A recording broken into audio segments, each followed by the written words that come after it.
وبركاته.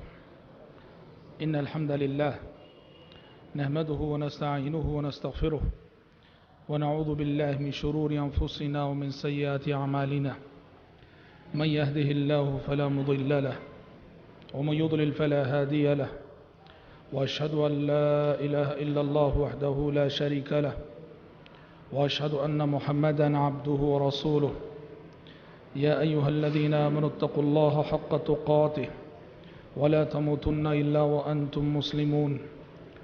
يا أيها الناس اتقوا ربكم الذي خلقكم من نفس واحدة وخلق منها زوجها وبث منهما رجالا كثيرا ونساء، واتقوا الله الذي تساءلون به والأرحام إن الله كان عليكم رقيبا.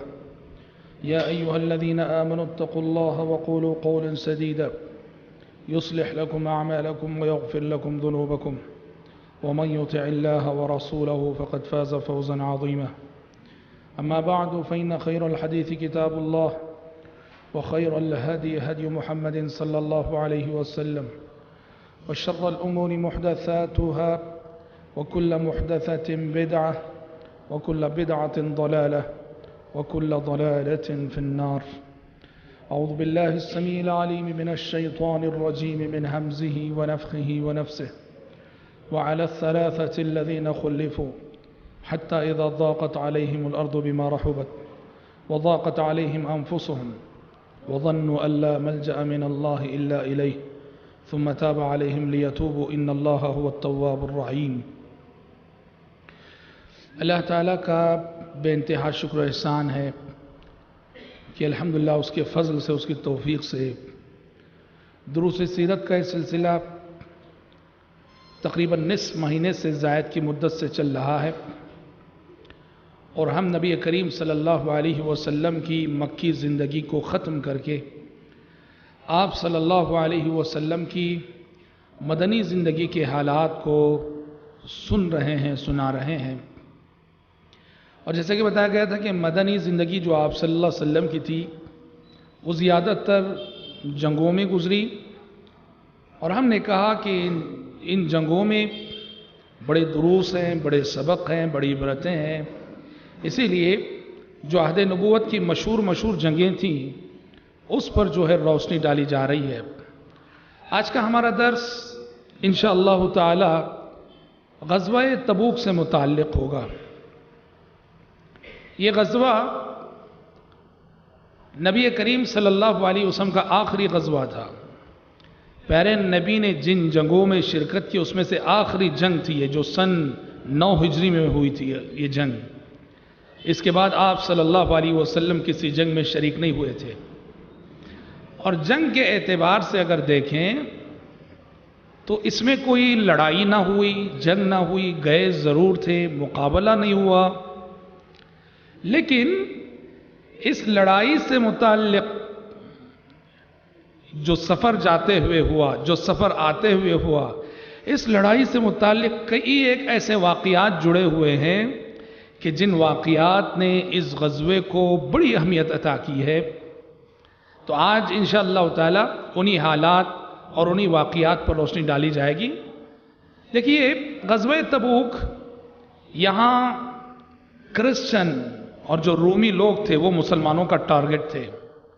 کل کے درس میں ہم بتا چکے کہ جس وقت رومیوں نے نبی کریم صلی اللہ علیہ وسلم کے سفیر حضرت حارث بن عمیر الازدی رضی اللہ عنہ کو شہید کیا تو پیارے نبی نے ان کا انتقام لینے کے لیے موتا نامی مقام پر ایک سریہ روانہ کیا، جس کی تفصیلات کل کے درس میں بتائی گئیں. تو سریہ موتا میں پہلی مرتبہ مسلمانوں نے کرسچنوں کو فیس کیا، رومیوں کو فیس کیا. اس سریہ کے بعد یہ ہوا کہ شاہ روم کا بادشاہ ہرقل وہ پلاننگ کرنے لگا کہ مسلمان اتنی طاقت میں آ گئے کہ ہم پہ حملہ کرنے لگے. وہ اپنی جگہ یہ سوچنے لگا، یہ تدبیر کرنے لگا کہ کسی طرح سے مدینے پہ حملہ کر دینا چاہیے. اور پیارے نبی کو مسلسل خبریں آ رہی تھیں، خبریں مل رہی تھیں کہ روم کا بادشاہ ہرقل مسلمانوں پر مدینے پر حملہ کرنے کی تیاری کر رہا ہے، اور پورے مدینے میں خوف کا سا سما تھا، خوف کا سا ماحول تھا کہ پتہ نہیں کب رومی مدینے پر حملہ کر دیں۔ اور اس ماحول کا اندازہ اس واقعے سے کیجئے، انہی دنوں ایک واقعہ یہ ہوا کہ نبی کریم صلی اللہ علیہ وسلم امہات المومنین سے، اپنی بیویوں سے ناراض ہو کر آپ 1 مہینے کے لیے اپنی بیویوں سے الگ ہو گئے۔ ایلا کر لیا آپ سے، قسم کھا لیا آپ صلی اللہ علیہ وسلم نے کہ میں 1 مہینہ تمہارے نزدیک نہیں آؤں گا۔ ازدواجی زندگی، میاں بیوی کی زندگی میں ایسے حالات ہو جاتے ہیں۔ جب پیارے نبی کی ازدواجی زندگی، امہات المومنین کی پاکیزہ زندگیاں، ان میں جب ایسے حالات آئے ہیں تو کوئی بچ نہیں سکتا، کوئی جوڑا بچ نہیں سکتا ہے۔ پیارے نبی نے قسم کھا لی کہ 1 مہینے کے لیے میں تمہارے قریب نہیں آؤں گا۔ عمر بن خطاب رضی اللہ عنہ کہتے ہیں، میرے ایک ساتھی جو انصاری تھے، وہ مجھے خبر دینے کے لیے، حضرت عمر کو اس کی خبر نہ تھی کہ پیارے نبی نے اپنی بیویوں سے قریب نہ ہونے کی قسم کھا لی 1 مہینے کے لیے۔ حضرت عمر کے انصاری ساتھی حضرت عمر کو خبر دینے کے لیے گئے اور دستک دی، دستک دے کے کہا کہ عمر بہت بڑی بات ہو گئی آج، بہت بڑی بات ہو گئی آج۔ حضرت عمر کہتے ہیں جیسے ہی میں نے سنا بہت بڑی بات ہو گئی آج، تو میں نے پوچھا کیا رومی حملہ کر گئے مدینے پر؟ کیا رومی مدینے پر حملہ کر گئے؟ اس سے سمجھا جا سکتا ہے کہ اس وقت مدینے میں کیسا خوف کا ماحول تھا۔ انصاری نے آ کے کہا کہ ایک بڑی بات ہو گئی، تو حضرت عمر کا ذہن فوراً اس طرف گیا کہ شاید رومی مدینے پر حملہ کر گئے۔ تب انصاری صحابی نے کہا کہ نہیں، رومی حملہ نہیں کیے، مسئلہ یہ ہوا کہ پیارے نبی امہات المومنین اور ازواج مطہرات سے قریب نہ ہونے کی آپ نے قسم کھا لی، ایلا کر۔ بڑا مشہور واقعہ ہے وہ۔ اس سے پتہ چلتا ہے کہ مدینے میں کیسا خوف کا سما تھا، خوف کا ماحول تھا، کیونکہ مسلسل خبریں مل رہی تھی، خبریں پہنچ رہی تھی کہ ہرقل اور رومی مدینے پر حملے کی تیاری کر رہے ہیں۔ اور پیارے نبی کی ایک جنگی پالیسی، آپ صلی اللہ علیہ وسلم کی ایک جنگی پالیسی یہ تھی، کسی دشمن کے بارے میں اگر آپ کو معلوم ہوتا کہ وہ مدینے پر اور مسلمانوں پر حملے کا ارادہ رکھتا ہے، آپ کی پالیسی یہ تھی کہ قبل اس کے کہ وہ دشمن پوری تیاری کر کے ہم پہ حملہ کرے، اس کی تیاری مکمل ہونے سے پہلے ہمیں آگے بڑھ کے اس پہ حملہ کر دینا چاہیے۔ یہ آپ کی پالیسی تھی دشمن کی تدبیر کو ناکام کرنے کی۔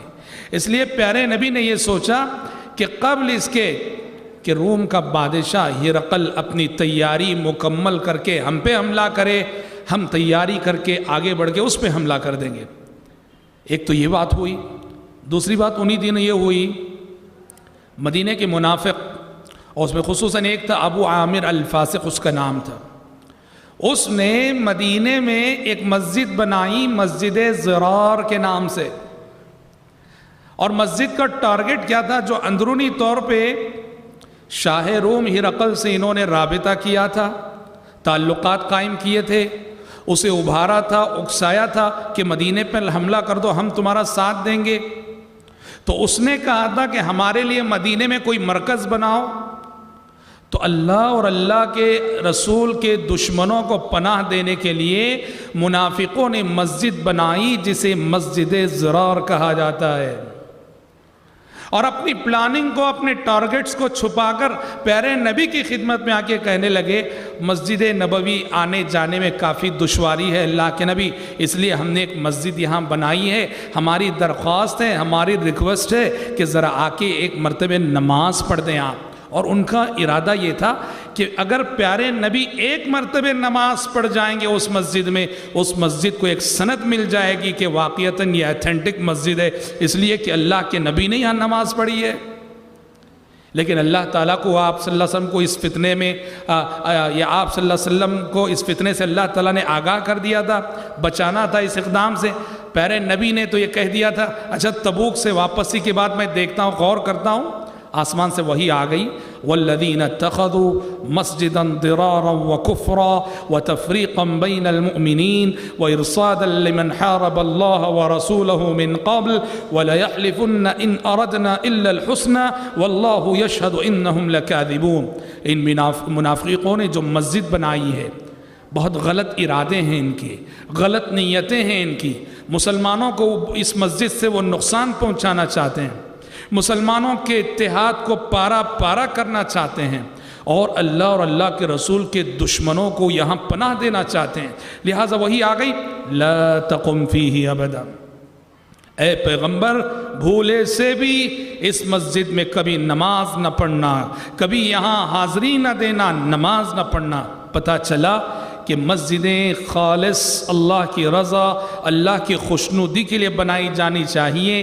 ذاتی اغراض، ذاتی اختلافات، مسجد کے متولی سے جھگڑا ہو گیا، مسجد کے امام سے جھگڑا ہو گیا، اور اس مسجد کے بازو ہم نے 1.5 اینٹ کی مسجد بنا لی، یہ درست نہیں ہے۔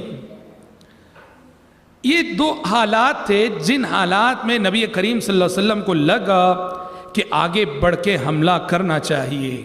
پیارے نبی نے تیاری شروع کی، اور اتنا بڑا لشکر اور اتنی بڑی فوج تیار ہوئی، تقریباً 30,000 کا لشکر تھا، 30,000 کی فوج تھی اس غزوے میں۔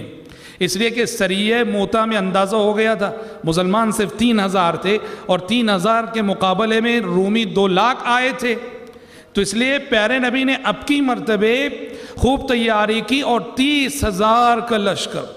اور سوچو تو صحیح کہ 30,000 سپاہیوں کے لیے، 30,000 فوجیوں کے لیے کس قدر سواریوں کی ضرورت ہے، کس قدر ہتھیار کی ضرورت ہے، کس قدر اسباب جنگ کی ضرورت ہے، 30,000 سپاہیوں کا کھانا پینا کیسا ہوگا، کتنے لمبے اخراجات تھے مسلمانوں کے سامنے۔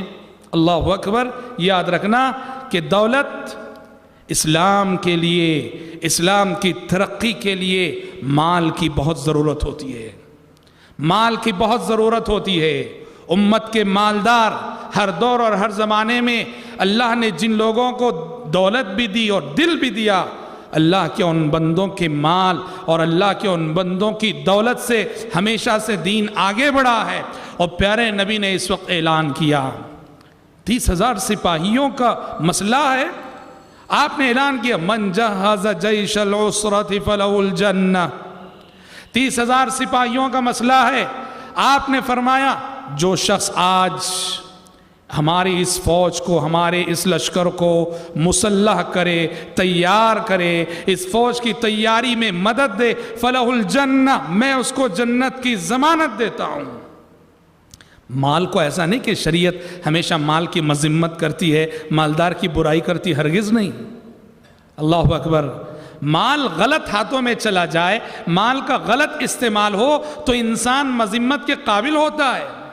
مال اچھے ہاتھوں میں ہو تو اللہ اکبر، یہ بہت بڑی نعمت ہے۔ جب ایک حدیث میں پیارے نبی فرماتے ہیں نعم المال الصالح للرجل الصالح، نیک انسان کے ہاتھ میں اگر پیسہ ہو، نیک انسان کے ہاتھ میں اگر دولت ہو تو یہ اللہ تعالیٰ کا بہت بڑا انعام ہے جو اللہ نے اسے زندگی میں دے رکھا ہے۔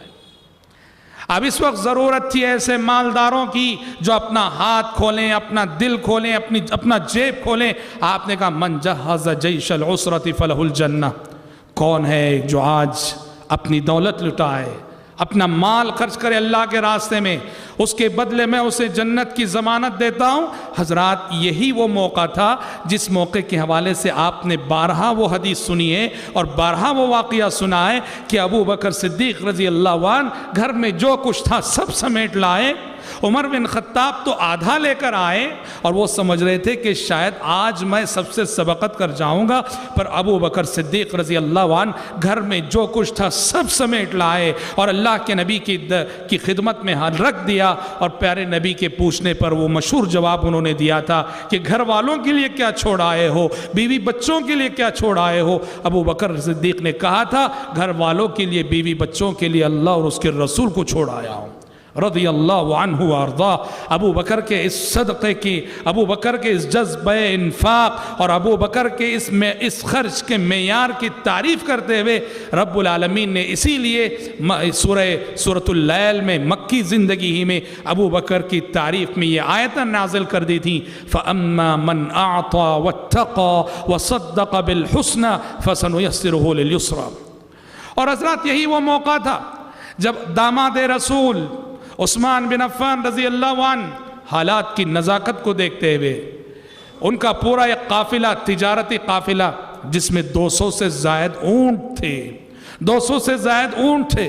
ایک اونٹ کی حیثیت کو سمجھنا ہو، ایک اونٹ جیسے یہ کار ہو آج ہماری، 200 اونٹ، اور وہ بھی سامان سے لدے ہوئے، اسباب غذا سے لدے ہوئے، سامان سفر سے لدے ہوئے 200 اونٹ۔ عثمان بن عفان رضی اللہ عنہ نے وہ اونٹ اللہ کے لیے اس جنگ کے لیے وقف کر دیے۔ اتنا ہی نہیں، 1000 یعنی نبی کریم صلی اللہ علیہ وسلم کی خدمت میں درہم و دینار کا ڈھیر لا کے انہوں نے رکھ دیا، اور نبی کریم صلی اللہ علیہ وسلم عثمان بن عفان رضی اللہ عنہ کے جذبہ انفاق سے پیارے نبی نے اس کی اتنی قدر کی کہ آپ صلی اللہ علیہ وسلم عثمان بن عفان رضی اللہ عنہ کے لا کر دیے 1000 دینار اس کو آپ الٹتے جاتے تھے، ایک ہاتھ سے دوسرے ہاتھ میں کیے جا رہے تھے، صحابہ سامنے تھے اور فرمائے جا رہے تھے ما ضربنا عفان ما عمل بعد هذا اليوم، کہ آج کے بعد عثمان بن عفان نے آج اللہ کے راستے میں خرچ کر کے اتنی بڑی نیکی کر لی ہے، آج کے بعد عثمان بن عفان جو کرنا ہے کر لے، اب جنت میں جانے سے انہیں کوئی چیز روک نہیں سکتی۔ حضرات یہ وہ صحابہ ہیں جنہوں نے اپنی دولت سے، اپنے پیسے سے 12 جنت کی بشارت نبی کی زبانی سنی۔ اور جب آپ صلی اللہ علیہ وسلم مدینہ آئے تھے، مدینے میں میٹھے پانی کا مسئلہ تھا، میٹھا پانی نہیں تھا۔ ایک یہودی کے پاس کنواں تھا، وہ کیا کر رہا تھا، پیسہ لے لے کے مسلمانوں کو بیچ رہا تھا میٹھا پانی۔ پانی پیسے پہ ملے تو سوچو کتنا بڑا مسئلہ ہے۔ اس وقت بھی پیارے نبی نے کہا تھا کون ہے جو اس کنویں کو خریدے اور اللہ کے لیے وقف کرے مسلمانوں کے نام پر، میں اسے جنت کی ضمانت دیتا ہوں۔ تو داماد رسول عثمان بن عفان رضی اللہ عنہ نے اپنے مال اور اپنی دولت کے ذریعے سے اس وقت بھی نیکی کر کے جنت کا سرٹیفکیٹ نبی کی زبانی حاصل کیا تھا کہ اپنے پیسے سے اس کنویں کو خریدا اور اللہ کے راستے میں وقف کر دیا، اور اس وقت بھی پیارے نبی نے انہیں جنت کی بشارت سنائی تھی۔ تو حضرات اگر اللہ نے آپ کو مال دیا ہے، دولت دی ہے، اس مال اور دولت کو نعمت سمجھو، بہت بڑی نعمت ہے، بہت بڑا انعام ہے۔ شرط یہ ہے اللہ کے راستے میں، دین کے راستے میں، غریبوں کے لیے، مجبوروں کے لیے، رشتہ داروں کے لیے، دین کے راستے میں، مسجدوں کے لیے، مدارس کے لیے آپ خرچ کریں۔ بہرحال جیش العسرہ کے لیے غزوہ تبوک کی تیاری کے حوالے سے جن صحابہ کو جو ملا انہوں نے خرچ کیا۔ اور حضرات یہ ایسا موقع تھا، غزوہ تبوک کی جنگ ایسے موقع پہ پیش آئی تھی کہ بڑے چیلنجز تھے اس وقت۔ کیا چیلنجز؟ ایک تو سخت گرمی کا موسم، سخت گرمی پڑ رہی تھی، اور مکہ مدینہ کی گرمی آپ جانتے ہیں آج بھی کتنا، وہاں کی گرمی بھی کتنی سخت ہوتی ہے اور سردی بھی کتنی سخت۔ غزوہ تبوک سخت گرمی کا موسم، اور سخت گرمی کے موسم میں سفر بھی بڑا لمبا، تبوک تک جانا بہت بڑی آزمائش۔ اور اس سے بڑی بات یہ ہے مکے میں کھجور کی فصلیں تیار کھڑی تھی، بس فصلیں کاٹنے کی دیر تھی۔ ادھر مال کی محبت بھی روک رہی ہے، فصلیں تیار ہیں، اور ادھر موسم کی شدت بھی، موسم کی سختیاں بھی، لوگ سوچ کر کانپ رہے تھے ایسی گرمی میں اور اتنا لمبا سفر، ایسی گرمی میں اتنا لمبا سفر۔ اور یاد رکھنا اللہ اکبر کہ ایسے ہی موقعوں پر ایمان والوں کے ایمان کا امتحان ہوتا ہے، اور ایسے ہی مشکل گھڑیوں میں منافقوں کا نفاق کھل کے سامنے آ جاتا ہے۔ رب العالمین جب کبھی ٹیسٹ کرتا ہے اپنے بندے کو، مختلف انداز ہوتے ہیں اس کے ٹیسٹ کرنے کے، امتحان لینے کے۔ یا رب العالمین نے امتحان لیا، موسم کی گرمی اور لمبی مسافت اور ادھر فصلیں تیار، سب کچھ چھوڑ کے اللہ کے لیے جانا تھا۔ اللہ اکبر، اس موقع سے منافقین کا نفاق کھل کے سامنے۔ منافقین نے طے کر لیا کہ جنگ میں شریک نہیں ہونا ہے، جھوٹے موٹے عذر ڈھونڈنے لگے، کیا عذر پیش کر کے بہانہ کر کے بیٹھے رہے اپنے گھر میں۔ ایک تو خود پیچھے رہنے کی پلاننگ کر رہے تھے، اور دوسرے خود صحابہ کے حوصلے پست کرنے کی کوشش کر رہے تھے۔ قرآن مجید کے الفاظ میں فرح المخلفون بمقعدهم خلاف رسول الله وكرهوا أن يجاهدوا بأموالهم وأنفسهم في سبيل الله وقالوا لا تنفروا في الحر قل نار جهنم أشد حرا لو كانوا يفقهون۔ قرآن کہتا ہے یہ منافق نبی کو چھوڑ کر اور جنگ سے پیچھے رہ کر گھروں میں بیٹھ کر خوش ہونا چاہتے ہیں، اور دوسرے لوگوں کے حوصلے پست کرتے ہوئے کہتے ہیں لا تنفروا فی الحر، بڑی گرمی ہے، بڑی گرمی ہے، گرمی میں باہر نہ نکلو۔ قل نار جہنم اشد حرا، اے پیغمبر ان منافقوں سے کہہ دو جو موسم کی گرمی کو دیکھ کر جہاد میں قدم بڑھانے سے جہاد سے پیچھے ہٹ رہے ہیں کہ جہنم کی گرمی کا تمہارے پاس کیا حل ہے۔ اس گرمی کو اگر برداشت نہیں کرو گے تو جہنم کی گرمی کو تمہیں برداشت کرنا پڑے گا۔ قل نار جہنم اشد حرا لو كانوا يفقهون فليضحكوا قليلا وليبكوا كثيرا۔ انہوں نے ایسی حرکت کی ہے کہ اب باقی زندگی میں انہیں روتے رہنا چاہیے اور انہیں ہنسنے کا حق نہیں پہنچتا ہے۔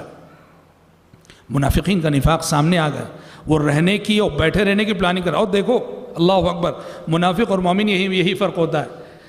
جس موقع سے منافقین پیچھے رہنے کی پلاننگ کر رہے تھے، ایسے موقع سے جو صادق الایمان اللہ کے کچھ سچے بندے، کچھ صحابہ، غریب صحابہ، نادار صحابہ، مجبور صحابہ، جن کے گھر میں جن کے پاس کچھ نہیں تھا، پیارے نبی کی خدمت میں آئے، آ کے درخواست کی، کہا اللہ کے نبی آپ تبوک جا رہے ہیں، ہمارے پاس تیاری کرنے کے لیے نہ پیسہ ہے نہ دولت ہے، ہمارے پاس نہ ہتھیار ہیں، ہمارے پاس نہ سواری ہے، ہم آپ سے یہ درخواست کرنے آئے، یہ ریکویسٹ کرنے آئے ہیں کہ آپ للہ ہمارے لیے ذرا انتظام کر دیجئے، کوئی سواری کا انتظام کر دیجئے، ہتھیار کا انتظام کر دیجئے کہ ہم بھی آپ کے ساتھ چل سکیں۔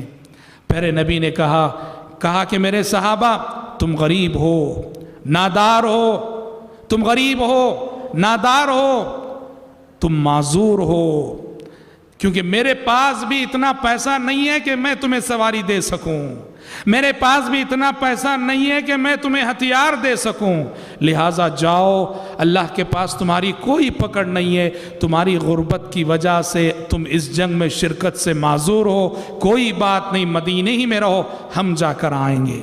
قرآن مجید کہتا ہے تولوا واعینہم تفیض من الدمع حزنا الا یجدوا ما ينفقون، یہ صحابہ کا، غریب صحابہ کا گروپ اللہ کے نبی کے پاس سے لوٹا، زارو قطار روتے ہوئے لوٹے۔ اللہ اکبر، کہ نیکی کا موقع ہاتھ سے جا رہا ہے، پیسہ نہ ہونے کی وجہ سے یہ عظیم نیکی ہم نہیں کر پا رہے ہیں، پیسہ نہ ہونے کی وجہ سے ہم جنگ میں شریک نہیں ہو سک رہے، آنسو بہاتے ہوئے لوٹے، اور اللہ کے نزدیک ان کے آنسو اتنے مقبول ہوئے۔ پیارے نبی جب تبوک چلے گئے، تبوک سے واپسی میں آپ نے ان غریب اور مجبور صحابہ کو یاد کرتے ہوئے اپنے ساتھ موجود صحابہ سے کہا تھا ان بالمدینۃ لرجالا ما سرتم مسیرۃ ولا قطعتم وادیا الا كانوا معکم۔ آپ نے کہا اپنے ساتھ موجود صحابہ سے، کہا کہ اے میرے صحابہ، تمہارے کچھ ساتھی ہیں جو ہیں تو مدینے میں، تمہارے کچھ ساتھی ہیں جو ہیں تو مدینے میں، مگر اجر و ثواب کے اعتبار سے وہ قدم بقدم تمہارے ساتھ شریک ہیں۔ صحابہ نے پوچھا وہ کیوں اور کون لوگ ہیں اللہ کے نبی؟ آپ نے کہا حبسہم العذر، یہ وہ میرے غریب صحابہ ہیں جو غربت کے عذر کی وجہ سے جنگ میں شریک نہ ہو سکے، جبکہ ان کی سچی نیتیں تھیں، سچے ارادے تھے۔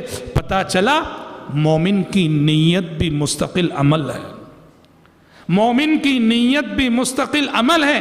آپ سچا ارادہ کرو، سچی نیت کرو کسی بھی نیک کام کی، بعد میں اس کام کو کرنے کا موقع ملے نہ ملے، لیکن سچی نیت کا اجر و ثواب لکھ دیا جاتا ہے۔ مومن کی نیت مستقل عمل ہے، وہ مدینے میں رہ کر نہ وہ قدم بڑھائے، نہ انہوں نے جہاد کیا، نہ وہ مدینے سے نکلے، لیکن مدینے میں رہ کر تبوک تک جو صحابہ جا کر آئے انہوں نے جتنا ثواب پایا یہ اپنی حسن نیت اور نیک ارادوں کی وجہ سے اس اجر و ثواب سے یہ نوازے گئے۔ سیرت کی کتابوں میں صحابہ کے اس گروپ کو نام دیا گیا، ٹائٹل دیا گیا البکاؤن، رونے والے صحابہ۔ نیکی کا موقع نہ ملنے کی وجہ سے روئے تھے، یہ خرچ کرنے کی طاقت نہ ہونے کی وجہ سے روئے تھے۔ البکاؤن کے نام سے سیرت کی کتابوں میں اس گروپ کا صحابہ کی تذکرہ موجود ہے رضی اللہ عنہ اجمعین۔ حضرات، پیارے نبی کا معمول تھا کسی بھی جنگ میں آپ نکلتے مدینے کا کنٹرول کسی صحابی کے حوالے کر کے جاتے اور اپنے مصلے پر کہا کہ میرے آنے تک مسجد نبوی میں میرے مصلے پر امام بن کے تم نماز پڑھانا۔ اور یہ ذمہ داری اس موقع سے آپ نے اپنے ایک اور داماد علی بن ابی طالب رضی اللہ عنہ کو دی، اور علی بن ابی طالب رضی اللہ عنہ ان کی خواہش تو یہ تھی وہ نبی کے ساتھ جانا چاہ رہے تھے، وہ بھی جنگ میں شریک ہونا چاہ رہے تھے۔ پیارے نبی نے حضرت علی سے کہا اما ترضى ان تكون منی بمنزلۃ ہارون من موسیٰ، کہا کہ علی کیا تم نہیں چاہتے کہ آج تم وہی رول ادا کرو جو رول کے ہارون علیہ السلام نے موسیٰ علیہ السلام کے طور پر جانے کے بعد ادا کیا تھا۔ دیکھیے سبحان اللہ، موسیٰ علیہ السلام توریت لینے کے لیے طور پر گئے 40 دن کے لیے، تو اپنی قوم کو سنبھالنے کی ذمہ داری اپنے بھائی ہارون علیہ السلام کو دے گئے تھے، کہا کہ میرے آنے تک سنبھالے رکھنا میری قوم کو۔ پیارے نبی نے کہا کہ علی، جنگ میں جہاد میں شرکت کرنا بھی ایک نیکی ہے، لیکن مسلمانوں کو میرے غائب رہتے ہوئے سنبھالنا، امامت کرنا، یہ بھی بہت بڑی ذمہ داری ہے۔ آج اگر تم مدینے میں رہ کے اس ذمہ داری کو سنبھالو گے تو یہ وہی رول ہوگا اور وہی کردار ہوگا جو کردار کے ہارون علیہ السلام نے موسیٰ علیہ السلام کے طور پر جانے کے بعد ادا کیا تھا۔ پتہ چلا کہ ہر شعبے زندگی میں جہاں بھی دینی ناحیے سے جس خدمت کی ضرورت ہوتی ہے ہمیں تیار رہنا چاہیے اس خدمت کے لیے۔ ضروری نہیں کہ ہم جو چاہتے ہیں وہ کام ہمیں مل کر رہے، ہم جو شعبہ چاہتے ہیں وہ شعبہ ہمیں مل کر رہے۔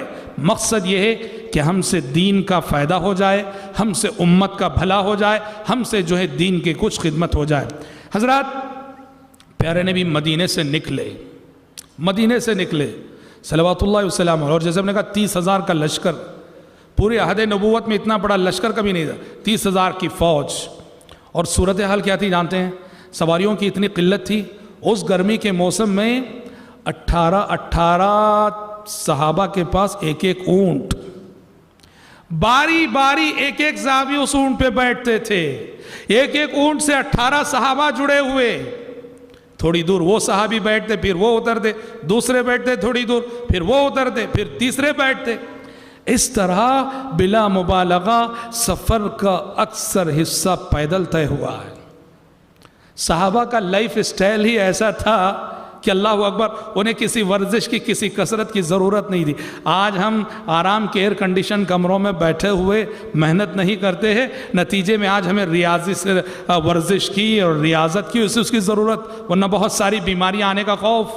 صحابہ کا لائف اسٹائل سوچو تو صحیح، ایسی گرمی میں اور سینکڑوں میل جو انسان سفر کرتا ہو، اللہ اکبر، صحت کے اعتبار سے بھی یہ سفر کتنا مبارک سفر ہوتا، اور آخرت کے اعتبار سے تو ہے ہی، آخرت کے اعتبار سے تو قدم قدم پہ، تو 18 صحابہ ایک اونٹ پر۔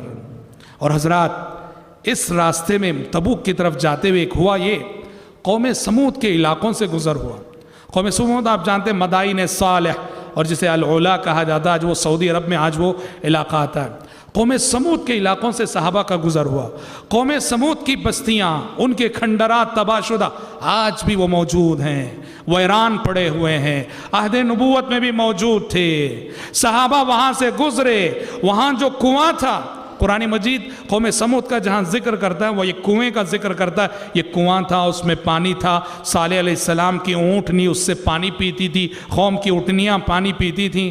عہد نبوت میں صحابہ کا گزر جب وہاں سے ہوا، صحابہ نے وہاں سے پانی لے لیا پینے کے لیے، وضو کرنے کے لیے، اس پانی سے آٹا گوندھ لیا۔ پیارے نبی کو پتہ چلا تو آپ نے سختی کے ساتھ منع کیا، کہا کہ معذب قوم ہے یہ، اللہ کا عذاب اس قوم پہ نازل ہوا تھا، یہاں کے پانی کو استعمال نہ کرنا، یہاں کے پانی سے وضو نہ کرنا، یہاں کے پانی کو پینا مت، کہا جو آٹا تم نے گوندا ہے، دیکھو اسباب غذا کی قلت تھی، پھر بھی آپ نے کہا جو آٹا اس پانی سے گوندا گیا ہے اس آٹے کو بھی استعمال کرنے کی اجازت نہیں، کہا اپنے جانوروں کو کھلا دو، تم اس آٹے کو استعمال نہیں کر سکتے۔ پھر آپ نے یہ نصیحت کی لا تمروا بها الا ان تكونوا باکین، لا تمروا بها الا ان تكونوا باکین، کہ جن قوموں پر اللہ کا عذاب آیا تھا ان کے علاقوں سے جب بھی گزرو روتے ہوئے گزرو، آنسو بہاتے ہوئے گزرو، کہ انسان جب اللہ کی نافرمانی کرے اس زمین پر رہ کر آخرت سے پہلے اللہ کی پکڑ اس زمین پر آ سکتی ہے۔ تو اس طرح صحابہ کرام رضوان اللہ علیہم اجمعین کو آپ صلی اللہ علیہ وسلم نے منع کر دیا۔ حضرات راستے میں ہوا ہے کہ صحابی رسول ابو ذر غفاری رضی اللہ عنہ وہ نبی کریم صلی اللہ علیہ وسلم کے ساتھ فوج کے ساتھ چل رہے تھے، بہت زیادہ سامان تھا، ان کی سواری آہستہ چل رہی تھی، نتیجے میں وہ فوج سے کافی پیچھے ہو گئے، اللہ کے نبی فوج کے ساتھ کافی آگے بڑھ گئے، یہاں تک کہ ابو ذر غفاری بہت پیچھے ہو گئے۔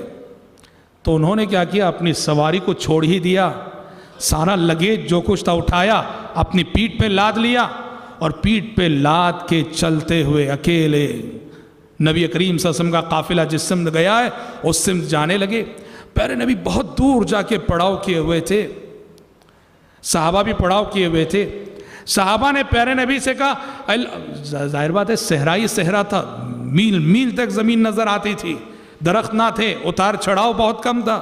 صحابہ نے کہا اللہ کے نبی وہ دیکھیے وہ کوئی انسانی شبیہ آتی نظر آ رہی ہے۔ تو پیارے نبی نے کہا کن ابا ذر، کن ابا ذر، اے آنے والے تم ابو ذر ہو جاؤ۔ وہ قریب آئے، لوگوں نے دیکھا واقعی ابو ذر ہے جو اکیلے سارا بوجھ لادے ہوئے چلے آ رہے ہیں۔ پیارے نبی نے ابو ذر غفاری رضی اللہ عنہ کو اللہ کے راستے میں بوجھ اٹھائے ہوئے مشقت بھرا سفر طے کرتے ہوئے دیکھا۔ آپ نے کہا رحم اللہ ابا ذر یمشی وحدہ ویموت وحدہ ویبعث وحدہ۔ پیارے نبی نے کہا اللہ رحم کرے ابو ذر پر، اکیلے چل کے آ رہے ہیں۔ پیشن گوئی فرمائی ابو ذر اکیلے چل کے آ رہے ہیں، اور کہا لوگو یہ ابو ذر اکیلے ہی مریں گے، اکیلے ہی مریں گے اور قبر سے اکیلے ہی اٹھائے جائیں گے۔ آپ صلی اللہ علیہ وسلم کی پیشن گوئی کیسے پوری ہوئی؟ آپ صلی اللہ علیہ وسلم کی وفات کے بعد حضرت عثمان کے دور خلافت میں ابو ذر غفاری رضی اللہ عنہ ربضہ نامی ایک دیہات تھا، اس دیہات میں انہوں نے سکونت اختیار کر لی۔ مدینے سے دور ایک دیہات، کوئی نہیں رہتا تھا وہاں، اکیلے ابو ذر اپنی بیوی اور اپنے غلام کے ساتھ رہتے تھے۔ اور ابو ذر غفاری رضی اللہ عنہ کو اس دیہات میں موت آئی، وفات ہوئی۔ ابو ذر غفاری رضی اللہ عنہ نے موت آنے سے پہلے وصیت کی کہ مجھے غسل دے کے کفن پہنا کے میری لاش راستے پہ رکھ دو، اور کوئی قافلہ گزرے تو بتانا کہ یہ صحابی رسول ابو ذر کی لاش ہے۔ ان کے غلام نے ویسے ہی کیا۔ ایک قافلہ آیا اور دیکھا اس میں عبداللہ بن مسعود جیسے صحابہ موجود ہیں، انہوں نے دیکھا کہ ابو ذر ہیں، بے ساختہ آنکھوں سے آنسو آ گئے۔ پیارے نبی کی وہ حدیث یاد آ گئی کہ رحم اللہ ابا ذر یمشی وحدہ ویموت وحدہ، اللہ رحم کرے ابو ذر پر کہ اکیلے چل کے آ رہے ہیں، اکیلے مریں گے تنہائی میں۔ دیکھو انسانی آبادی سے دور تنہائیوں میں دیہات میں ابو ذر غفاری رضی اللہ عنہ کی وفات ہوئی۔ بہرحال یہ بھی جو ہے غزوہ تبوک سے جڑا ہوا ایک واقعہ ہے۔ پیارے نبی تبوک گئے، اور تبوک جانے کا فائدہ دیکھیے، ہم نے کہا نا پیارے نبی کی پالیسی یہ تھی، کسی دشمن کے بارے میں یہ انفارمیشن ملتا کہ وہ حملے کی تیاری کر رہا ہے تو قبل اس کے کہ وہ اپنی تیاری مکمل کر کے ہم پہ حملہ کرے، ہم کو اس پہ آگے بڑھ کے حملہ کر دینا چاہیے۔ پیارے نبی نے یہ جو پالیسی اختیار کی، اس کا نتیجہ یہ ہوا اللہ نے ہرقل جو روم کا بادشاہ تھا اس کے دل میں رعب ڈال دیا۔ 40,000 کی فوج تیار کر کے رکھا ہوا شخص مسلمانوں کی آمد کی خبر سن کر اس کی فوجیں ڈر کر بھاگ کھڑی ہوئی، ہرقل بھاگ کھڑا ہوا، اور سبحان اللہ پورے علاقے میں مسلمانوں کا ایک رعب اور مسلمانوں کا ایک دبدبہ قائم ہو گیا۔ اور یہی سب سے بڑی فتح ہے، بغیر لڑائی کے اللہ نے فتح دی، نہ تیر چلا نہ تلوار چلی، لیکن اللہ تعالیٰ نے بغیر لڑائی کے بغیر جنگ کے فتح عطا کی۔ اس پورے علاقے میں مسلمانوں کا ایک رعب و دبدبہ قائم۔ حضرات اس جنگ سے جڑا ہوا پیارے نبی لوٹ کر مدینہ آ گئے. اس کے بعد اس جنگ سے جڑا ہوا ایک اور واقعہ ہے جو سبحان اللہ بڑا ہی یعنی بڑے سبق رکھنے والا واقعہ. وہ کیا ہے؟ جیسے ہم بتائے پیارے نبی جب اس جنگ کو نکل رہے تھے، جو بھی سچے مومن تھے، سچے مسلمان تھے، سب نکلے اس جنگ میں. تبھی تو فوج 30,000 کی ہوئی. مدینے میں جو لوگ رہ گئے لڑائی میں شریک ہوئے بغیر، وہ رہ گئے جو منافق تھے، جن کے دلوں میں نفاق تھا، جن کے دلوں میں جو کفر کو چھپائے ہوئے تھے.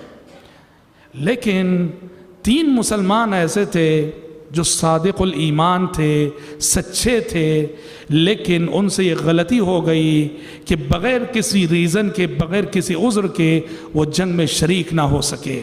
اور یہ کون ہے؟ کعب بن مالک رضی اللہ عنہ، ہلال بن امیہ رضی اللہ عنہ، مرارہ بن ربیعہ رضی اللہ عنہ.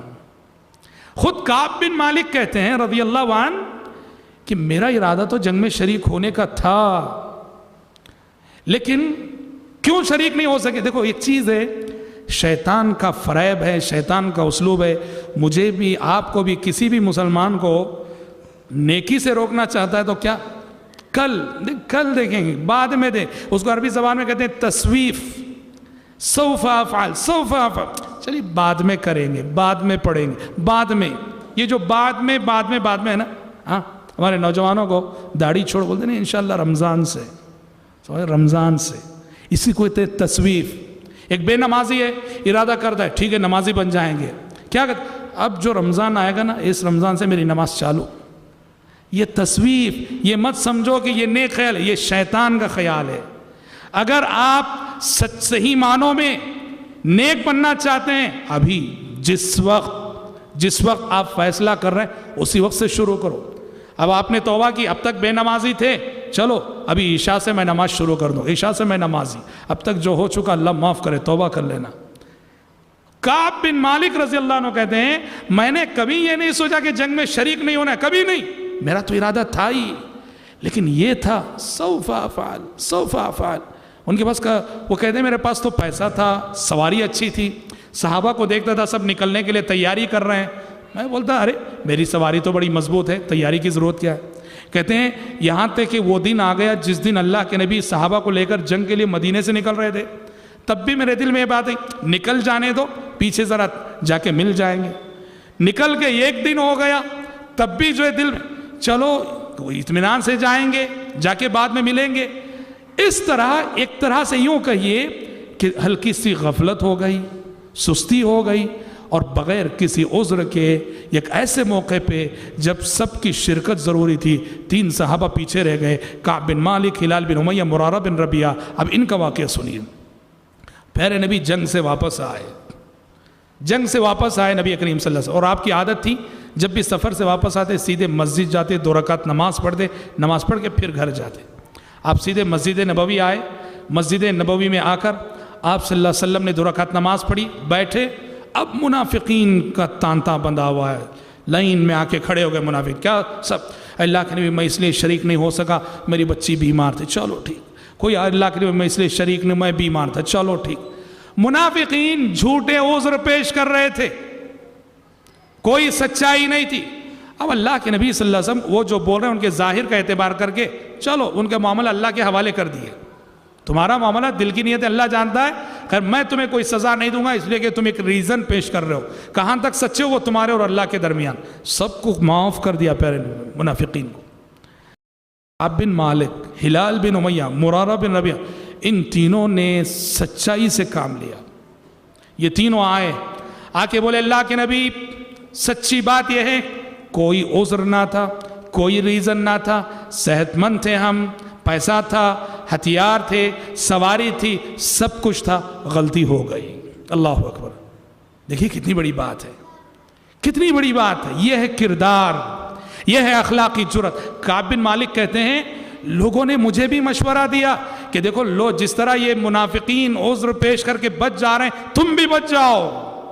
کعب بن مالک کہتے ہیں میں وہ شخص ہوں کہ اللہ نے میری زبان میں وہ طاقت عطا کی. جدل، دیکھو جدل ایک فن ہے، جدل بولتے ہیں اس کو عربی زبان میں. کیا مطلب؟ بعض لوگوں کو اللہ وہ صلاحیت دیتا ہے کہ وہ بولیں گے تو ان سے کوئی جیت نہیں سکتا بات کر کے. وہ مناظرہ کریں گے, ان سے کوئی مناظرے میں ڈیبیٹ میں جیت ہی نہیں سکتا. وہ اپنی بات کو منوانے اور اپنی بات کو ثابت کرنے کا ہنر, اسے بولتے ہیں جدل. اور کعب بن مالک کہتے ہیں وہ جدل کی طاقت اللہ نے مجھے بھی دے رکھی دی. میں سامنے والے سے جو منوانا چاہوں منوا سکتا ہوں. میں چاہتا تو میں اتنے عذر پیش کر سکتا تھا, میرا یہ پرابلم تھا, وہ پرابلم تھا, لیکن میں نے یہ طے کیا کہ جو بھی ہو جائے سچ کہوں گا. سچ کہا تینوں نے, سمجھ رہے ہیں, سچ کہنے کی وجہ سے آزمائش آ گئی ان پر. کہا کہ پیارے نبی نے کہا ایسی بات ہے, چلو جب تک تمہارا فیصلہ آسمان سے نہیں آ جاتا, اللہ کی جانب سے تمہارا فیصلہ نہیں ہو جاتا, اس وقت تک اب مدینے میں کوئی تم سے بات نہیں کرے گا, سزا ملی.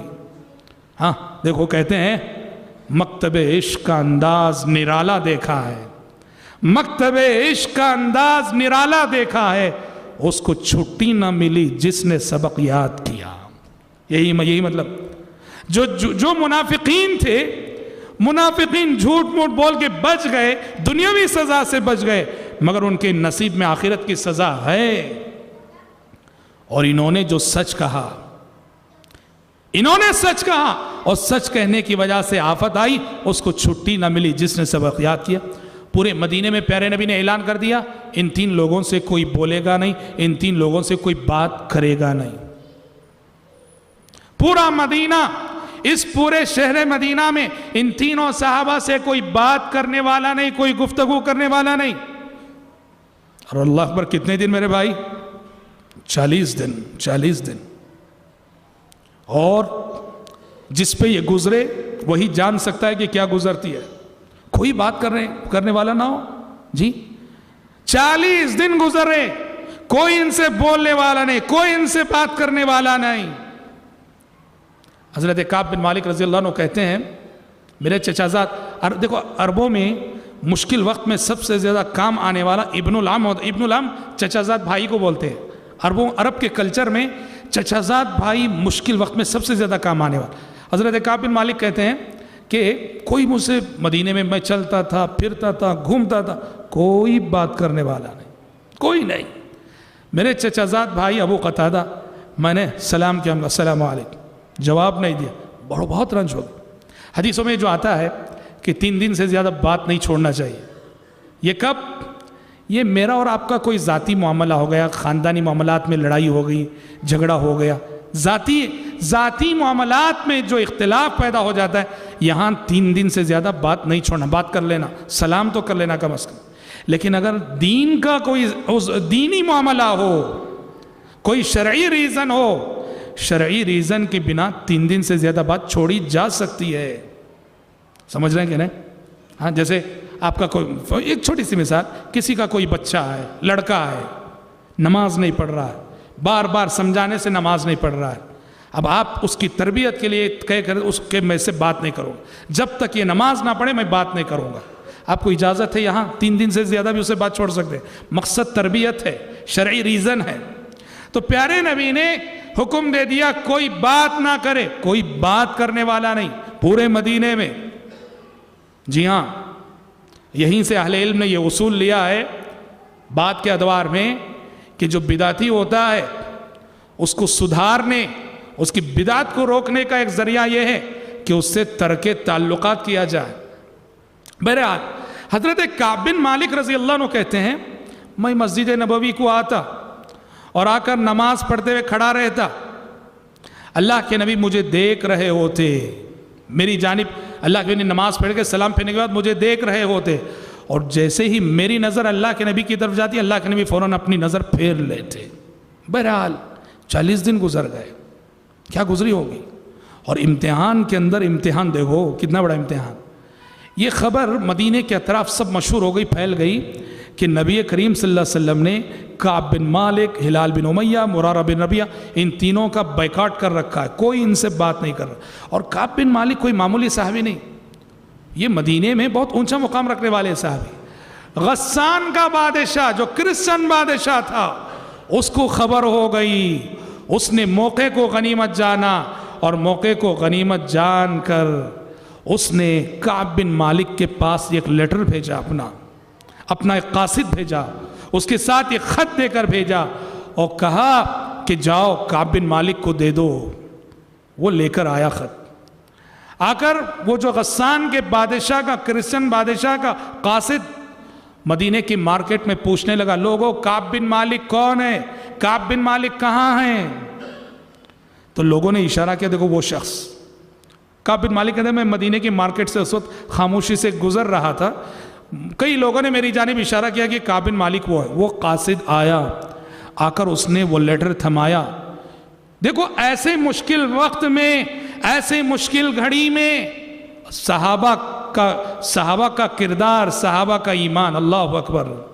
40 دن سے کوئی بات نہیں کر رہا، اور ایسے وقت میں ایک بادشاہ اپنا خط بھیج رہا ہے، عزت افزائی کر رہا ہے۔ کعب بن مالک کہتے ہیں میں نے لیٹر کھولا تو لکھا ہے غسان کے بادشاہ نے کہ ہمیں پتہ چلا ہے کہ محمد نے تمہارے ساتھ ایسی بدسلوکی کی ہے، بیکاٹ کر رکھا ہے، تم اتنے شریف انسان ہو، اتنے رئیس انسان ہو، فالحق بنا نواسک، لہٰذا ابھی مدینہ چھوڑ کر ہمارے پاس چلے آؤ، ہم تمہیں تمہارا مقام دیں گے، تمہارا مرتبہ ہم جانتے ہیں، تمہیں تمہاری عزت ہم کریں گے۔ کعب، امتحان ایسے ہی ہوتا ہے، اللہ اپنے بندوں کا امتحان۔ کعب بن مالک رضی اللہ عنہ کہتے ہیں میں نے اس خط کو فوراً پھاڑا، اسی وقت اس قاصد کے سامنے اس خط کے ٹکڑے کیے، اس کو جلایا، جلا کے کہا جاؤ اپنے آقا سے کہہ دو یہی جواب ہے۔ اللہ اکبر، کتنی بڑی بات ہے، کتنی بڑی بات ہے۔ رضی اللہ عنہ وارضاہ، یہ معیار عمل، یہ ایمان، یہ استقامت، یہ ثابت قدمی، یہ صحابہ کی خصوصیت ہے رضی اللہ عنہم اجمعین۔ اچھا 40 دن گزرے، اب تک کیا تھا؟ بیویوں کو پرمیشن تھا، گھر میں بیویاں تھیں، بیویوں کے ساتھ رہتے تھے، گھر سے باہر کوئی بات کرنے والا نہیں، بیویاں بات کرتی تھیں۔ 40 دن پورے ہوئے تو پیارے نبی نے پھر ایک قاصد بھیجا ان کے پاس، کہا کہ اللہ کے نبی کا حکم ہے اب بیویوں سے بھی الگ ہو جانا ہے، بیویوں سے بھی الگ ہو جانا۔ اللہ اکبر، دیکھو کتنی بڑی بات، یہ بھی ایک بہت بڑا امتحان۔ کعب بن مالک کہتے ہیں میں نے پوچھا بیویوں سے الگ ہونے کا مطلب کیا ہے؟ طلاق دینا ہے یا پھر بس دور رہنا ہے؟ کہا کہ نہیں، طلاق نہیں، دور رہنا ہے بس۔ یعنی مطلب یہ تھا اگر اللہ کے نبی کا حکم یہ ہے کہ بیویوں کو طلاق دینا ہے تو ابھی طلاق دیں گے۔ رضی اللہ عنہ وارضاہ، کیا جذبہ اطاعت ہے۔ تو قاصد نے کہا کہ نہیں، طلاق دینے کی بات نہیں، یہ جو اب تک بیویوں سے ملنے جلنے گفتگو کا پرمیشن تھا، اب 40 دن بعد وہ بھی ختم، اب بیویوں سے بھی قریب نہیں ہونا، بات بھی نہیں کرنا ہے۔ اللہ اکبر، اب تک تو کم از کم بیویاں گھر میں بات کر رہی تھی، اب وہ بھی ختم۔ اور اس طرح اور 10 دن گزرے، پورے 50 دن، اور 50 دن ان کی ثابت قدمی، ان کے آنسو، ان کی ندامت، ان کی شرمندگی، ان کی توبہ اللہ کے نزدیک شرف قبولیت سے نوازی گئی، اور جبریل امین آسمان سے وحی لے کر آ گئے۔ لقد تاب اللہ علی النبی والمہاجرین والانصار الذين اتبعوه في ساعة العسرة من بعد ما كاد يزيغ قلوب فريق منهم ثم تاب عليهم إنه بهم رؤوف رحيم وعلى الثلاثة الذين خلفوا حتى إذا ضاقت عليهم الأرض بما رحبت عليهم وضاقت عليهم أنفسهم وظنوا أن لا ملجأ من الله إلا إليه ثم تاب عليهم ليتوبوا إن الله هو التواب الرحيم۔ آسمان سے وحی آ گئی جس میں اللہ تعالیٰ نے بشارت سنائی کہ میرے وہ تین بندے جو جنگ سے پیچھے رہ گئے تھے، اور جنگ سے پیچھے رہنے کی وجہ سے انہیں ایسی سزا دی گئی کہ زمین اپنی وسعتوں کے باوجود ان کے حق میں تنگ ہو چکی تھی۔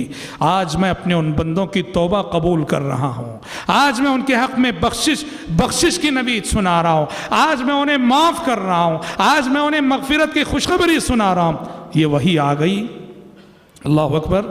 اور پیارے نبی نے فوراً صحابہ کو بتایا جاؤ ان تینوں کو سنا دو، جاؤ ان تینوں کو سنا دو کہ اللہ نے ان کی توبہ قبول کر لی۔ ایک صحابی مسجد نبوی سے نکلے، بولے جائیں گے کعب بن مالک کو سنائیں گے، پھر بھی ان کے دل نے کہا بھاگ کر جانے میں، ان کے گھر تک جانے میں 5 منٹ لگ جائیں گے۔ تو کیا کیے، قریب میں ایک اونچا ٹیلا تھا، ٹیلے پہ کھڑے ہو کے کہا کہ میرے سے پہلے میری آواز فاسٹ چلی جائے گی. ٹیلے پہ کھڑے ہو کے پکارا اے کعب خوش ہو جاؤ, اللہ نے تمہاری توبہ قبول کر لی ہے, تمہارے سلسلے میں آسمان سے وحی نازل ہو چکی ہے. ٹیلے پہ کھڑے ہو کے پکارا. کعب بن مالک رضی اللہ عنہ کہتے ہیں اتنی خوشی ہوئی اللہ اکبر کہ اللہ نے توبہ قبول کی اور ہمارے سلسلے میں قیامت تک پڑھی جانے والی آیتیں نازل فرمائی. حضرت کعب کہتے ہیں جس پہلے شخص نے مجھے خوشخبری سنائی تھی, جس صحابی نے سب سے پہلے مجھے آگے یہ بشارت سنائی تھی کہ خوش ہو جاؤ تمہاری توبہ قبول ہو چکی ہے, کعب بن مالک کہتے ہیں مجھے اتنی خوشی ہوئی جو قمیص میں نے پہنی تھی وہ قمیص اتار کر فوراً ان کو پہنا دی. اور کعب کہتے ہیں جب وہ قمیص میں نے اتاری تو پہننے کے لیے میرے پاس دوسری قمیص نہ تھی. اللہ اکبر. میں نے اپنے رشتہ دار سے عاریتاً لے کر قمیص پہنی. سوچو تو صحیح آج کپڑوں کے سلسلے میں جی پہننے اوڑھنے میں ہم اور آپ کتنا اسراف کرتے ہیں, کتنی فضول خرچی کرتے ہیں. شادیوں میں تو جو اوسط درجے کی فیملیاں ہیں, مڈل کلاس کی فیملیاں ہیں, ان میں یہ ہوتا ہے کہ لڑکی والے اپنی لڑکی کو 110 جوڑے 120 جوڑے. ہماری زندگیوں میں کتنا اسراف. کعب کہتے ہیں میں نے قمیص اتار کر دے دی تو پہننے کے لیے دوسری قمیص نہ تھی, مجھے اپنے ایک رشتہ دار سے عاریتاً لینی پڑی. حضرت کعب کہتے ہیں میں نکلا, میرے دونوں صحابی ہلال بن امیہ مرارہ بن ربیعہ نکلے, سیدھا مسجد گئے. مسجد میں پورا مدینہ امڑ آیا تھا, پورے مدینے میں خبر پھیل گئی تھی کہ کعب بن مالک کی توبہ قبول ہو چکی ہے. سارا مدینہ امڑ آیا تھا اور سارے لوگ مسجد نبوی میں جمع تھے. پیارے نبی نے استقبال کیا, صحابہ استقبال کر رہے تھے, ہر کوئی مبارکبادی دے رہے تھے, مبارک ہو مبارک ہو. اور پیارے نبی نے جب ملاقات ہوئی کعب بن مالک کی تو کہا اے کعب خوش ہو جاؤ, خوش ہو جاؤ, آج کا دن تمہاری زندگی کا سب سے بہتر دن ہے. تمہاری ماں نے جس دن سے تمہیں جنا ہے تمہاری زندگی میں آج سے بہتر دن کبھی نہیں آیا ہے جب آسمان سے وحی آ گئی, آسمان سے وحی آ گئی تمہارے سلسلے میں. حضرات بہت بڑا سبق. کیا سبق؟ سچ بولنے میں آزمائش ضرور ہے مگر سچ کا انجام ہمیشہ اچھا ہی ہوتا ہے. منافق جھوٹ بول کر بچ گئے دنیا کی سزا سے, اب ان پہ آخرت میں عالم برزخ میں کیا گزر رہی ہوگی وہی جانتے ہیں. لیکن یہ اللہ کے بندے سچ بولے تھے, کوئی عذر نہیں تھا, سستی سے پیچھے رہ گئے, غفلت ہو گئی, غلطی ہو گئی, سچ کہنے کی وجہ سے آزمائش ضرور آئی. لیکن دیکھو آزمائش کے بعد کتنا بڑا انعام ملا کہ آسمان سے قیامت تک پڑھی جانے والی آیتیں ان کے سلسلے میں نازل ہو گئی. اور اتنی بڑی بات ہے کہ اللہ تعالیٰ نے ان تینوں صحابہ کو قرآن میں صادقین کا ٹائٹل دیا. صادقین یہ سچے لوگ ہیں, راست باز لوگ ہیں. جب اللہ یہ کہتا ہے یا ایھا الذین آمنوا اتقوا اللہ, یا ایھا الذین آمنوا اتقوا اللہ وکونوا مع الصادقین, اے ایمان والو, قیامت تک آنے والے مسلمانوں سے خطاب, اے ایمان والو اللہ سے ڈرو اور ان سچوں کے ساتھ ہو جاؤ, ان جیسے ہو جاؤ. کن جیسے؟ کعب بن مالک جیسے ہو جاؤ, ہلال بن امیہ جیسے ہو جاؤ, مرارہ بن ربیعہ جیسے ہو جاؤ. کیا اعزاز ہے, کیا انعام ہے, اس سے بڑا انعام کیا ہو سکتا ہے کہ رب العالمین قیامت تک آنے والے مسلمانوں کو ان کی سچائی کو ایک آئیڈیل کے طور پہ پیش کرے. حضرت کعب کہتے ہیں کہ میں نے نبی کریم صلی اللہ علیہ وسلم سے کہا کہ اللہ کے نبی, چونکہ مجھے جو یہ اعزاز ملا, مجھے جو انعام ملا, مجھے جو عزت ملی کہ اللہ نے میرے بارے میں آسمان سے آیتیں نازل فرمائی, یہ سچ کہنے کی وجہ سے, سچ کہنے کی وجہ سے مجھے اعزاز ملا. اے اللہ کے نبی, ابھی بھی میں آپ سے عہد کرتا ہوں, وعدہ کرتا ہوں کہ باقی زندگی میں بھی اب کبھی میں جھوٹ نہیں بولوں کسی معاملے میں. یہ حدیث جب حضرت کعب بن مالک بیان کرتے ہیں, وہ کہتے ہیں کہ جب سے میں نے اللہ کے نبی سے یہ وعدہ کیا کہ اب باقی زندگی میں کبھی جھوٹ نہیں بولوں گا, کہتے ہیں اس کے بعد اللہ نے میری سچائی کو ایسے ایسے آزمایا, زندگی میں ایسے ایسے مومنٹ آتے تھے جہاں جھوٹ بولے بغیر کوئی چارہ نہیں ہوتا تھا, لیکن اللہ کے نبی سے کیا ہوا وعدہ یاد آ جاتا اور میں سچ بول کے اپنا نقصان کر لیتا. کہتے ہیں اس کے بعد سے آج تک کسی معاملے میں نے جھوٹ نہیں کہا ہے, اور میں امید کرتا ہوں کہ اللہ مجھے زندگی کی آخری سانس تک اسی سچائی پہ قائم رکھے گا. رضی اللہ عنہ, استقامت اسے کہتے ہیں. میری اور آپ کی زندگی کا ایک دن جھوٹ کے بغیر گزرتا ہے کہ سوچ لو ذرا، ایک دن، ہاں ایک دن جھوٹ کے بغیر گزرتا ہے کہ سوچ لو ذرا. جھوٹ جیسی عادت ہو گئی ہے. نہیں میرے بھائی، اللہ اکبر، یہ زندگی کی بات کر رہا ہے. جب سے میں نے اللہ کے نبی سے وعدہ کیا کہ اب باقی زندگی میں کبھی جھوٹ نہیں بولوں گا، اللہ نے ایسے آزمایا، ایسے موقع آتے تھے کہ جھوٹ بولنا پڑتا تھا، مگر اس وعدے کو یاد کر کے میں سچ بولتا. اللہ نے اب تک مجھے ثابت قدم رکھا ہے، امید ہے کہ اللہ مجھے آئندہ بھی ثابت قدم رکھے گا. رضی اللہ عنہ وارضا. تو جیسے ہم نے کہا یہ غزوہ تبوک تھا جس میں باقاعدہ جنگ تو نہ ہوئی، لیکن جنگ سے ریلیٹڈ جو واقعات تھے اس میں واللہ بہت سارے اسباق، بہت ساری عبرتیں جو ہے ہمارے لیے اور آپ کے لیے رہیں، اور یقیناً رہیں. اللہ رب العالمین سے دعا ہے کہ اللہ تعالیٰ کہنے والے کو، سننے والوں کو ان عظیم صحابہ کے کردار، ان کے اسوے کو اپنا عملی نمونہ بنا کر اپنی زندگی کو ان کی زندگیوں کے سانچے میں ڈھالنے کی توفیق عطا فرمائیں. انشاءاللہ تعالی ہمارے آنے والے کل کے درس میں بقیہ 5 درس جو رہ گئے ہیں مدنی زندگی سے تعلق رکھنے والے بہت ہی اہم واقعات انشاءاللہ بقیہ 5 دنوں میں آئیں گے، اور ہماری دروس سیرت کا مبارک سلسلہ 10 تاریخ کو انشاءاللہ ختم ہو جائے گا. رب العالمین آپ سب کے مل بیٹھنے اور جمع ہونے کو شرف قبولیت سے نوازے. آمین. وآخر دعوانا ان الحمد للہ رب العالمین.